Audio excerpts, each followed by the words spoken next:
ဒုက္ခအလုံးမှာအဆိုးဆုံးကစိတ်ဒုက္ခပဲစိတ်ဒုက္ခဟာအပူလောင်ဆုံးနဲ့အပင်ပန်းဆုံးပဲစိတ်ဒုက္ခကြောင့်ဖြစ်ပေါ်လာတဲ့ခံစားမှုဟာရုပ်တရားကိုပို့ပြီးတော့ဒုက္ခတိုးစေပို့ပြီးခံစားမှုကိုပြင်းစေတတ်တယ်ယုတ်ကမဆောင်လို့လူကမထောင်နိုင်ပေမဲ့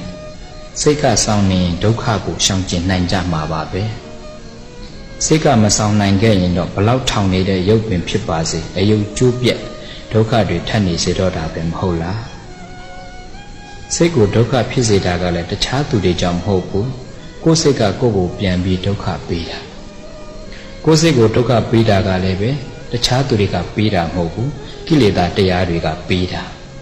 လောဘဒေါသမောဟမာနစတဲ့ကိလေသာတရားတွေကစိတ်ကိုဒုက္ခဖြစ်စေတာ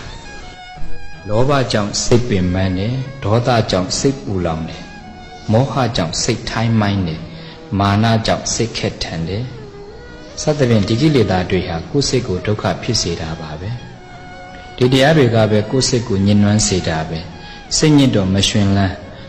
န်းတော့ပင်ပန်းတော့ဆင်းရဲတော့ဒုက္ခပဲပေါ့ဒီတော့ဒုက္ခဖြစ်တာလောဘဒေါသမောဟစတဲ့ကိလေသာတရားတွေကိုလက်ခံမိတဲ့ကိုယ်စိတ်ကြောင့်ပဲဖြစ်တဲ့အတွက်ကြောင့်ဒုက္ခနည်းခြင်းစိတ်ကိုပြင်ရမယ်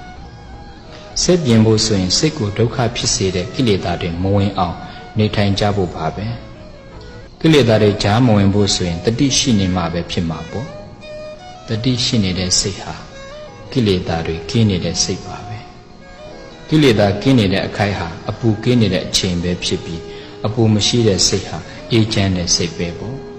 အပူကင်းခြင်းရင်အယူမပြင်းနဲ့ယူလို့ပူတာမယူရင်မပူဘူး